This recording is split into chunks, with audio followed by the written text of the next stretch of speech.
Hello everyone, দেখে তো বুঝতেই পারছেন আজকে একটা বার্থডে ব্লগ নিয়ে এসেছি। তাও আবার কার বার্থডে বলেন তো? ফাইজা বুড়ির বার্থডে। তো চলেন সারা দিনটা কিভাবে কাটলো সেটাই আপনাদের সাথে শেয়ার করি।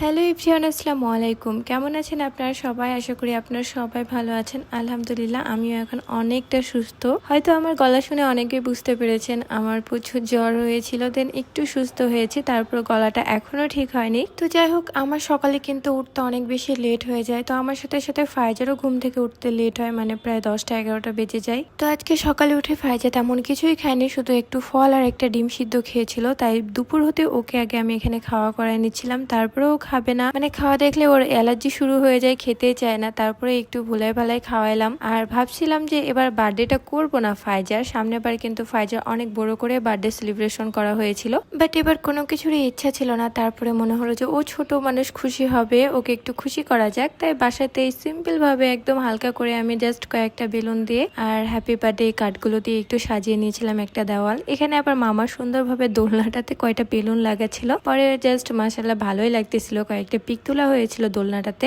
আর এই যে মোটামুটি কমপ্লিট। আর যেহেতু গরম ছিল তো ফাইজাকে সিম্পলি একটা জামা পরিয়েছিলাম, শুধু নর্মাল, জাস্ট কেকটা কাটবে। আর আমার নানুরাও আসছিল। আর এই যে এরপরে মেন জিনিস বার্থডে, যেটা আমার হাতে কেক, মানে বার্থডেতে তো কেক লাগবেই তাই না। আর কেক যদি নেওয়ার কথা আসে তাহলে আমি সবসময় সুইট কেক এই পেস্ট্রি থেকে কেক নিয়ে থাকি। মানে আমি কতবার যে কেক নিয়েছি এখন আমি নিজেও বলতে পারবো না। আপুদের কেক মাশাআল্লাহ অনেক বেশি সুন্দর এবং খেতেও অনেক বেশি মজাদার। তো আপুর একটা আর্ট, মানে আমি কি বলবো, ওনাকে আমি যে ডিজাইনই দেখাই না কেন উনি হুবহুব সেভাবে আমাকে বানিয়ে দিতে পারে। আর মাশাআল্লাহ কেকটা খেতেও কিন্তু অনেক বেশি মজা হয় আপুদের। আপনারা যারা আমার রেগুলার ভিডিও দেখেন তারা জানেন যে আমি সচরাচর কেক নিতে হলে সুইট কেক এই পেস্ট্রি থেকেই কেক নিই। আপুদের বাসে কিন্তু ঠাকুর গায়ে হোমমেড কেক আপুরা বানিয়ে থাকে। তো আপনাদের যদি কোনো বার্থডে, অ্যানিভার্সারি বা কোনো ওকেশন থাকে, হোমমেড কেক নিতে চান, তাহলে অবশ্যই আপুদের সাথে কন্ট্যাক্ট করে কেক নেবেন এবং একবার হলেও খেয়ে দেখবেন কেমন লাগে আপনাদের কাছে। আশা করি আমার মতোই আপনাদের কাছে অনেক ভালো লাগবে। আর আপুকে আমি কিন্তু এই ডিজাইনটা দেখিয়েছিলাম, আপু হুবহু আমাকে সেভাবে তৈরি করে দিয়েছে। কেকটা আমার কাছে মাশাআল্লাহ অনেক সুন্দর লেগেছে।